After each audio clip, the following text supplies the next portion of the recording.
Halo guys, lanjut lagi kita Battle to the Heaven.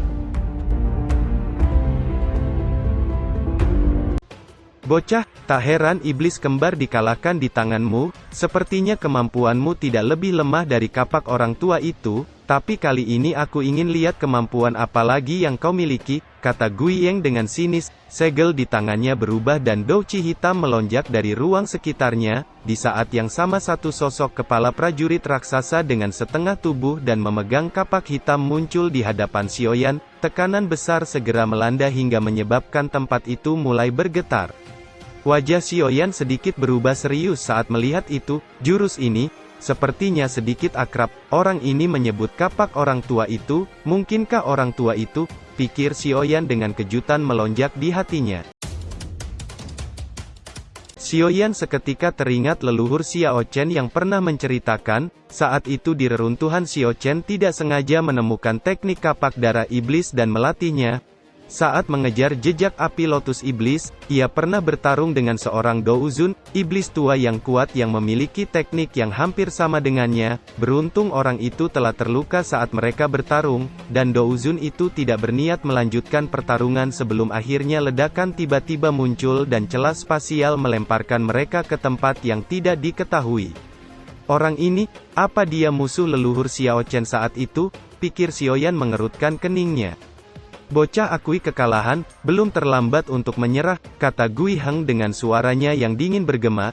Itu hanya jika kau memiliki kemampuan, kata Xiaoyan menyeringai, douci hijau yang kuat segera meletus dari tubuhnya. Kalau begitu pergi dan mati, kata Gui Heng dengan sinis, segel di tangannya berubah dan banyak kabut hitam melonjak keluar dari tubuhnya sebelum akhirnya tubuhnya menghilang ke dalam tubuh prajurit tengkorak raksasa. Sesaat kemudian cahaya hitam menyala di mata raksasa tengkorak sebelum membuka mulutnya saat meraung dengan keras ke arah Xiaoyan. Segera angin kencang bertiup ke arah Xiaoyan ketika tengkorak raksasa melesat ke arahnya dan sekejap muncul di depan Xiaoyan dengan kapaknya yang akan menghancurkan kepalanya. Petir melonjak di tubuh Xiaoyan saat dia dengan cepat berubah menjadi kilatan petir saat melesat ke langit untuk menghindari amukan kapak hitam. Tempat Xiaoyan sebelumnya langsung menjadi lubang dalam saat ledakan terjadi. Xiaoyan terbang mundur dengan cepat namun rasa terkejut melonjak di hatinya ketika melihat tengkorak raksasa tiba-tiba berkedip dan muncul di belakangnya dengan tebasan kapaknya yang akan menghancurkan punggungnya. Namun sebelum kapak hitam bisa merobek punggungnya, pikiran Xiaoyan bergerak dan armor api hijau sekejap muncul di tubuhnya, di saat yang sama memblokir hantaman kapak hitam, namun kekuatan kapak hitam membuat Xiaoyan terbang beberapa meter ke depan sebelum menstabilkan tubuhnya.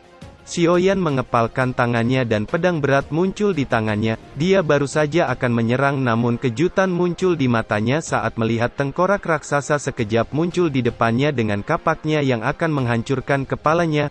Pedang berat diayunkan dan memblokir kapak hitam namun hal itu kembali membuat tubuhnya terbang beberapa meter. Hal ini terjadi berulang beberapa kali hingga Xiaoyan akhirnya terbebas dari serangan dan muncul agak jauh di depan Guiyeng dengan napas sedikit tersengal. Setelah menghindar dengan beberapa kali berteleportasi jarak dekat jelas menguras banyak dusinya. Senyum dingin muncul di wajah Guiyeng saat melihat itu, segel di tangannya berubah dan kabut hitam melonjak keluar dari tubuh tengkorak raksasa sebelum melesat ke langit menyebabkan langit nampak berfluktuasi ketika beberapa celah spasial muncul dan sekelompok kapak hitam yang terhubung dengan rantai panjang tak berujung perlahan muncul dari celah spasial itu. Xiaoyan mengerutkan keningnya, aku harus cepat pergi dari tempat sialan ini, pikir Xiaoyan dengan kilatan dingin melintas di matanya. Dia mengayunkan pedangnya dan membuat beberapa gerakan langkah saat akan melepaskan pedang penghancur langit 7 lapis. Di saat yang sama, beberapa avatarnya muncul di sampingnya dan membuat gerakan yang sama. Xiaoyan baru saja selesai melakukannya, ketika banyak kapak hitam berantai dengan kejam menembak ke arahnya. Kekejaman melonjak ke mata Xiaoyan saat melihat itu, dia segera menebaskan pedang Xuan ke arah datangnya serangan sementara beberapa tubuh avatarnya dengan cepat melesat dan muncul membentuk segitiga di sekitar tengkorak raksasa sambil melancarkan serangan bersama. Sementara beberapa avatar Xiaoyan menyerang, Xiaoyan yang asli tiba-tiba muncul dan kemudian lolos dari Guiyeng dan bergerak menuju celah spasial secepat kilat. Sesaat kemudian ledakan keras terjadi dan satu teriakan keras Guiyeng terdengar, "Matilah!" Segera tengkorak raksasa membuka mulutnya dan pilar kabut hitam yang mengandung gelombang mematikan menghantam Xiaoyan yang berada di depannya hingga sosok Xiaoyan terhempas ke belakang dengan kaki bergesekan di tanah dengan keadaan yang nampak menyedihkan. Senyum dingin muncul di wajah Guiheng saat melihat itu, tubuhnya melesat dan sekejap muncul di depan Xiaoyan dengan telapak tangannya yang langsung menghantam dada Xiaoyan, namun saat telapak tangan Guiyeng menembus dada Xiaoyan, tubuh Xiaoyan yang berdiri di tanah tiba-tiba berubah menjadi kepulan asap putih. "Ini tubuh avatar," gumam Guiyeng dengan ketidakpercayaan melonjak di wajahnya. "Ini tidak bagus," gumam Guiyeng dengan wajah kusam. Saat berikutnya, dia juga tiba-tiba menyadari sesuatu dan kemudian berbalik hanya untuk melihat ke tempat keluar celah formasi spasial dan menemukan sosok Xiaoyan dengan senyum dingin di wajahnya saat ia berkata, "Kau akan membayarnya 100 kali lipat di masa depan," kata Xiaoyan sambil menyeka jejak darah di sudut mulutnya. Tubuhnya tiba-tiba berubah menjadi aliran cahaya dan menghilang ke ruang spasial yang kemudian menutup. "Bajingan, bocah sialan, di masa depan kau tidak akan dapat melarikan diri," teriak Guiyeng dengan dingin saat melihat Xiaoyan menghilang ke celah spasial. Sementara itu di pintu keluar formasi, Mu Ying perlahan muncul dengan kondisi tubuh yang lemah. Mu Feng dan Panatua Zhu segera menemukannya dan terkejut. "Apa yang terjadi?" tanya Panatua Zhu sekejap muncul di samping Mu Ying. "Selamatkan Xiaoyan," kata Mu Ying dengan lemah, tubuhnya nampak goyah.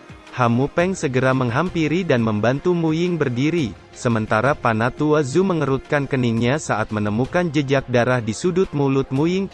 "Mu Feng, jaga dia," kata Panatua Zhu, tubuhnya berkedip dan menghilang dari tempat itu. Saat berikutnya, dia muncul di pintu masuk istana bawah tanah dan mencoba menerobos masuk. "Panatua, tolong tenang, mungkin tidak seperti itu," kata dua penjaga di pintu masuk istana bawah tanah. Petugas dengan kepala harimau terukir di bahunya juga melangkah maju dan berkata dengan hormat pada Panatua Zhu. "Penjelasan apa lagi yang dibutuhkan? Sesuatu telah terjadi pada murid Paviliun Dupa di wilayah istana Xuanling, apa lagi yang bisa kamu katakan?" kata Panatua Zhu dengan marah. Douqi di tubuhnya tiba-tiba melonjak dan melesat masuk. "Panatua, kamu masuk tanpa izin." "Para pengawal bentuk barisan," teriak seorang petugas. "Pergilah," kata Panatua Zhu mendengus dingin dan melambaikan tangannya. Sekejap para prajurit langsung dirobohkan oleh Douqi Panatua Zhu, sementara dia dengan cepat menuju istana bawah tanah. Pikiran muncul di benaknya. "Xiaoyan, kamu tidak akan ada masalah," pikir Panatua Zhu. Seseorang menerobos masuk ke area terlarang, para prajurit yang jatuh juga menggelengkan kepala tanpa daya, dan kemudian seekor burung elang terbang menuju kerajaan Xuanling. Sementara itu di dalam istana bawah tanah, Xiaoyan akhirnya meninggalkan formasi 9 naga, dan muncul di lantai pertama istana bawah tanah.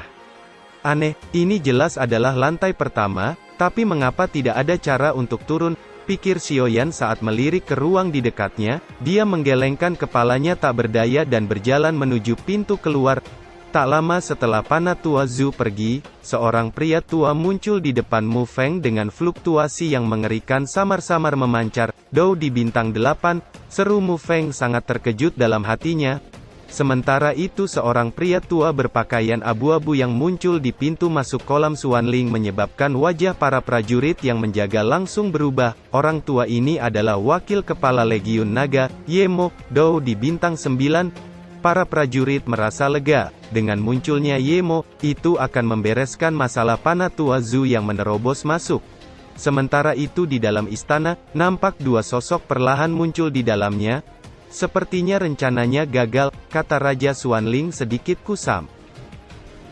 "Bagaimana mungkin, orang itu adalah Dou di bintang 8, mengapa tidak dapat berurusan dengan dua Dou di bintang 5, kata Wenzi. "Mampu membunuh Kaisar Iblis Kembar, Xiaoyan ini pasti memiliki beberapa keterampilan," kata Raja Xuanling sedikit terguncang. "Dengan kegagalan ini, saya tidak tahu kapan saya akan memiliki kesempatan di masa depan. Potensi keduanya juga sangat menakutkan," kata Wenzi tanpa daya. "Mungkin sekarang bukan waktunya untuk memikirkan masalah ini, namun meskipun gagal, Guiheng, tidak akan membiarkannya pergi, kata Raja Xuanling menatap awan gelap pekat di langit.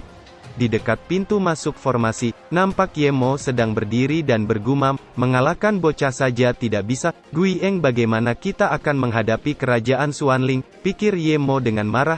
Ye Mo baru saja mengerutkan keningnya ketika sebuah suara dingin terdengar, jika sesuatu terjadi padanya, aku akan membalasnya, kata Panatua Zhu yang tiba-tiba muncul dan berdiri di langit. Douci petir melonjak di tubuhnya.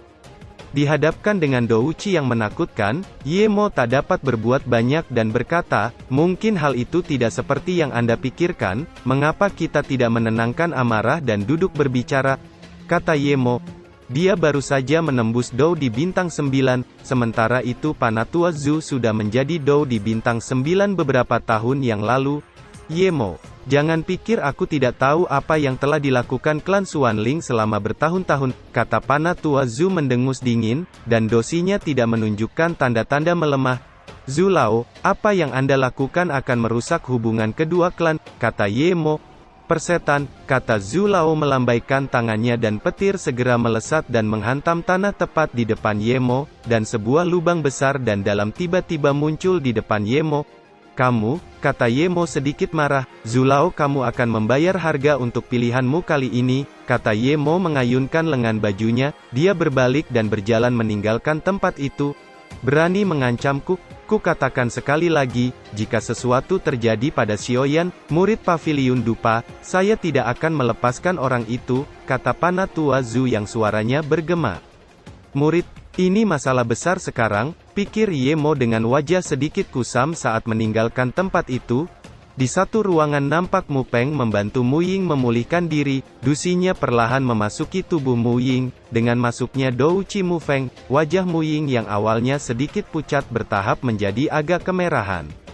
Sementara itu, Xiaoyan baru saja meninggalkan formasi dan duduk bersila di tanah setelah menelan pil obat untuk memulihkan dusinya. Aroma kuat dari ramuan obat terus berubah menjadi kekuatan murni yang mengalir ke dalam tubuh Xiaoyan membuat doucinya dengan cepat pulih. Sesaat kemudian ruang nampak berfluktuasi dan Panatua Zhu tiba-tiba muncul. Xiaoyan, apa kamu baik-baik saja? Tanya Panatua Zhu segera menghampiri Xiaoyan. Aku baik-baik saja, jawab Xiaoyan. Apa yang terjadi? Tanya Panatua Zhu. Ketika Mu Ying dan aku akan meninggalkan kolam Xuanling, kami diserang oleh Dou di bintang 8, sepertinya orang itu dari klan Xuanling, kata Xiaoyan. Bajingan, satu saat aku pasti akan membunuh bajingan ini, kata Panatua Zhu dengan dingin. Apa Mu Ying baik-baik saja? Tanya Xiaoyan. Dia baik-baik saja, hanya sedikit lemah, ayo kita pergi dulu dari sini, kata Panatua Zhu berjalan keluar. Xiaoyan mengangguk dan mengikuti di belakang.